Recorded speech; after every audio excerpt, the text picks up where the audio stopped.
प्रिय विद्यार्थियों, नमस्ते। मैं क्यार मीना, आचार्य राजनीति विज्ञान, राजकीय महाविद्यालय दौसा।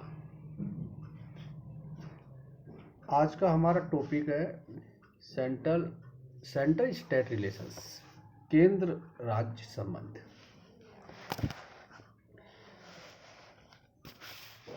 संघीय संविधान राष्ट्रीय प्रभुता तथा राज्य प्रभुता के बीच, जो कि ऊपरी दृष्टि से विरोधी जान पड़ती है, सामंजस्य पैदा करने का प्रयत्न करता है। संविधान के अंतरंग में ही कुछ ऐसे उपबंध होते हैं जो सामंजस्य के तौर तरीकों पर प्रकाश डालते हैं। भारत के संविधान की 7वीं अनुसूची और भाग 11 और 12 में केंद्र राज्य संबंधों का उल्लेख किया गया है। संविधान द्वारा भारत में फेडरल गवर्नमेंट सिस्टम, संघात्मक शासन व्यवस्था को अपनाया गया है। इसमें संघ व राज्य सरकारों के मध्य शक्तियों का विभाजन किया गया है। संघ सरकार और राज्य सरकारों को एक दूसरे की शक्तियों में हस्तक्षेप करने का अधिकार प्राप्त नहीं है, परंतु दोनों पूर्णतया स्वतंत्र भी नहीं है, अर्थात दोनों में गहरा संबंध है। देखिए, अमेरिका के संविधान के विपरीत, जिसमें केवल केंद्र सरकार की शक्तियों का ही स्पष्ट रूप से वर्णन किया गया है और अवशेष शक्तियां राज्यों को दी गई है, भारत के संविधान ने केंद्र तथा राज्यों के बीच शक्तियों के वितरण की एक अधिक निश्चित और सुस्पष्ट योजना अपनाई है। संविधान के आधार पर संघ तथा राज्यों के संबंधों को 3 भागों में विभाजित किया गया है। केंद्र तथा राज्यों के बीच विधायी संबंध, केंद्र तथा राज्यों के बीच प्रशासनिक संबंध, केंद्र तथा राज्यों के बीच वित्तीय संबंध। तो सबसे पहले हम अध्ययन करेंगे भारत संघ में केंद्र और राज्यों के विधायी संबंध।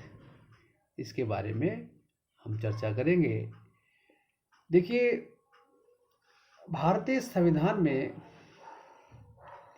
केंद्र और राज्यों के मध्य 3 सूचियों के द्वारा विधायी शक्तियों का वितरण किया गया। ये 3 सूचियां हैं: केंद्र सूची, राज्य सूची और समवर्ती सूची। देखिए, सबसे पहले केंद्र सूची। इस सूची में राष्ट्रीय महत्व के 97 मामलों का उल्लेख किया गया है, जिसमें इसके अंतर्गत प्रमुख जो मामले हैं: प्रतिरक्षा सेवाएं, विदेश संबंध, नागरिकता, राजनीतिक संधियां, रेलवे, जहाजरानी तथा नौ परिवहन, वायुमार्ग, डाक व तार, संचार, मुद्रा निर्माण, लोक ऋण, विदेशी ऋण, भारत का रिजर्व बैंक, विदेशी व्यापार, अंतर्राष्ट्रीय व्यापार व वाणिज्य, आयात व निर्यात, बैंकिंग, बीमा, उद्योग नियंत्रण और संघीय लोक सेवाएं आदि केंद्र सूची में निहित किए गए और ऐसे 97 मामले हैं। इन सभी राष्ट्रीय महत्व के विषयों पर समान कानून का होना आवश्यक है और इसलिए उन पर कानून बनाने का एकमात्र अधिकार संसद को दिया गया है। दूसरा, राज्य सूची। ये राज्य सूची में 66 विषयों का उल्लेख किया गया है। स्थानीय मामलों के समस्त विषयों को राज्य सूची में रखा गया है, जिन पर राज्य सरकारें ही कानून बना सकती है, जैसे सार्वजनिक कानून और व्यवस्था, पुलिस, न्याय प्रशासन, जेल तथा सुधार गृह, लोकल सेल्फ गवर्नमेंट, सार्वजनिक स्वास्थ्य, शिक्षा, कृषि एवं सिंचाई, पशुपालन, अस्पताल व औषधालय, वनों एवं जंगली जानवरों की रक्षा, सार्वजनिक निर्माण कार्य, कृषि, भूमि कर, मनोरंजन कर, विलासिता की वस्तुओं पर कर, राज्य लोक सेवा आयोग एवं लोक सेवा आयोग, विद्युत कर आदि, ये सब राज्य सूची के विषय हैं। और ये राज्य सूची के विषयों में 66 विषयों का उल्लेख किया गया है। और तीसरी जो सूचियां है, समवर्ती सूची, इस सूची में 47 विषयों का उल्लेख किया गया है। इस सूची में मुद्रांक, शुल्क, औषधि एवं विष, बिजली, अखबार आदि विषय महत्वपूर्ण है। संसद तथा विधानमंडल दोनों ही सूची में सम्मिलित विषयों पर कानून बना सकते हैं। यदि किन्हीं परिस्थितियों में एक ही विषय पर राज्य तथा केंद्र द्वारा बनाए गए कानून के बीच द्वंद्व उत्पन्न हो जाता है, तो ऐसी स्थिति में केंद्र सरकार द्वारा बनाया गया कानून ही अंतिम माना जाता है। देखिए, विशेष परिस्थितियों में केंद्र राज्य सूची में सम्मिलित विषयों पर भी कानून बना सकती हैं। जैसे राष्ट्रीय आपातकाल की घोषणा कर दी गई हो, यदि राज्यसभा द्वारा 2/3 बहुमत से सूची में सम्मिलित किसी विषय को राष्ट्रीय महत्व का सिद्ध कर देती हो, यदि राज्य में राष्ट्रपति शासन लागू कर दिया हो, यदि 2 या 2 से अधिक राज्य सम्मिलित रूप में केंद्र से किसी राज्य सूची से संबंधित विषय पर कानून बनाने का आग्रह कर सकते हैं।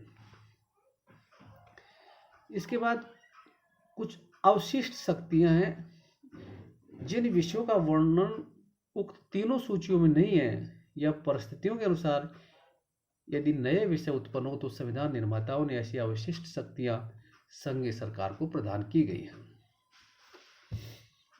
जैसे इनके बारे में मैं थोड़ा शॉर्ट में आपको बता देता हूं। राज्य सूची का विषय राष्ट्रीय महत्व का होने पर,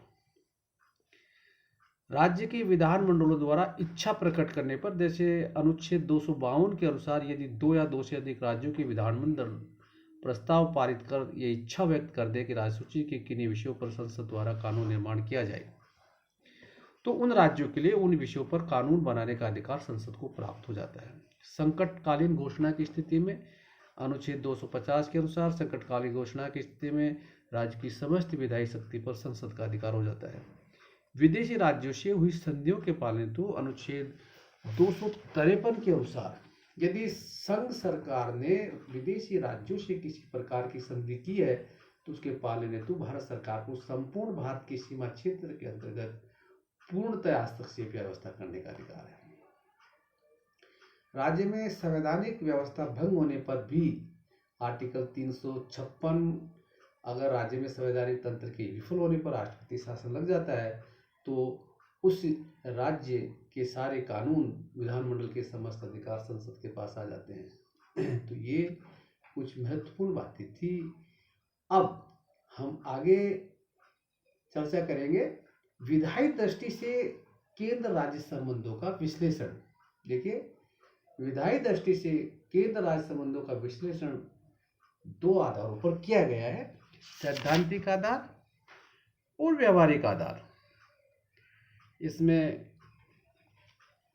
सैद्धांतिक आधार पर इस दृष्टि से विधायी शक्तियों के विभाजन में संघीय सरकार की सर्वोच्चता को मान्यता दी गई है, अर्थात संविधान में केंद्र सरकार को राज्यों की अपेक्षा अधिक अधिकार प्रदान किए गए हैं। जैसे संघ सूची में उल्लिखित कुछ विषय, 2 विषयों का उल्लेख किया गया है इसमें, चुनाव और लेखों की जांच। राज्यों की विधानसभाओं के चुनाव भी संसद के नियंत्रण में रखे गए हैं। साथ ही राज्यों के जो लेखा जोखा है उनकी जांच भी केंद्र का विषय माना गया है। समवर्ती सूची पर केंद्र को ही प्राथमिकता दी गई है। समवर्ती सूची के किसी भी विषय पर संसद अथवा किसी राज्य विधानमंडल दोनों को कानून बनाना है और इन दोनों ही कानूनों में कोई विरोध है तो राज्य द्वारा अपनाया गया कानून उसी सीमा तक अवैध होगा जिस सीमा तक वह संसद द्वारा निर्मित कानून के विरोध में बढ़ता हो। संविधान की धारा 251, यदि राज्य की विधानसभा द्वारा पास किया हुआ कानून संसद द्वारा पास किए गए कानून से संविधान की धारा 249 से 250 के अंतर्गत बनाए गए नियमों के विरुद्ध है, तो राज्य द्वारा बनाया गया कानून प्रभावहीन हो जाएगा। उसके बाद साधारण विधायी प्रक्रिया द्वारा कुछ असंवैधानिक संशोधन। देखिए, भारतीय संसद साधारण विधायी प्रक्रिया द्वारा किसी भी राज्य की सीमा में परिवर्तन, किसी भी राज्य की समाप्ति तथा कोई भी नया राज्य बना सकती है। विशेष परिस्थितियों में राज्यसूची पर विधि निर्माण का अधिकार। देखिए, विशेष परिस्थितियों में राज्यसूची पर भी केंद्र को विधि निर्माण का अधिकार है। सर्वोच्च न्यायालय के निर्णय। सर्वोच्च न्यायालय ने भी इस प्रकार के निर्णय दिए हैं जिनसे संघ की ही सर्वोच्चता सिद्ध होती है। जैसे स्टेट ऑफ वेस्ट बंगाल बना भारतीय संघ के मुकदमे का इसमें हवाला दिया जा सकता है। संविधान में हुए विभिन्न संशोधन, समय समय पर भारतीय संविधान में जो संशोधन किए गए हैं उन्होंने भी संसद की विधायी शक्तियों को बढ़ावा दिया है। इस संबंध में विशेष रूप से भारतीय संविधान के 24वें और 42वें संशोधन का उदाहरण दिया जा सकता है। समय समय पर मूल अधिकारों में भी अनेक संशोधन किए गए हैं। इन्होंने केंद्र की विधायी शक्तियों का विस्तार किया है। इसका जो व्यवहारिक पक्ष है, उस व्यवहारिक पक्ष में सैद्धांतिक दृष्टि से विधायी संबंधों पर दृष्टिपात करने से एक बात पूर्णतः स्पष्ट हो जाती है कि हमारी जो फेडरल सिस्टम है, संघीय व्यवस्था है, उसमें केंद्रीकरण के तत्व पाए जाते हैं। संविधान में सुपरिवर्तनशीलता लाने के लिए और समय की आवश्यकता और परिस्थितियों से निपटने के लिए ऐसा किया गया है। भारत जैसे किसी भी बड़े राष्ट्र के लिए राजनीतिक अस्थिरता पर नियंत्रण के लिए शक्तिशाली केंद्र का होना आवश्यक है। व्यवहार में विधायी क्षेत्र में केंद्र की शक्तियां और अधिक बढ़ी है। अर्थात दूसरे शब्दों में हम ये कह सकते हैं कि भारत के संविधान निर्माताओं ने केंद्र को जितना अधिक शक्तिशाली बनाया, बाद में केंद्र ने अपनी शक्ति में और वृद्धि की है और राज्य और कमजोर हुए हैं। विधायी संबंधों में राज्यों की कमजोर स्थिति नहीं है। राज्यसूची और समवर्ती सूची के अंतर्गत राज्यों के विधायी अधिकारों से भी ये बात प्रमाणित होती है कि राज्यों की स्थिति निर्बल नहीं है। एमवी पायली के विचार में राज्य की महत्वपूर्ण अधिकार और स्थिति का उपभोग करते हैं। समवर्ती सूची में तो राज्यों को ऐसे अधिकार दिए गए हैं जो कि अपने क्षेत्र अधिकार में प्रभावशाली सार्वभौमिक भूमिका निभाने में सक्षम है। तो ये प्रिय विद्यार्थियों, केंद्र और राज्य के विधायी संबंधों पर हमने चर्चा की है। इसके बाद नेक्स्ट इसी में केंद्र राज्य संबंध में हम केंद्र राज्यों के प्रशासनिक संबंध का अध्ययन करेंगे। सभी को बहुत बहुत धन्यवाद।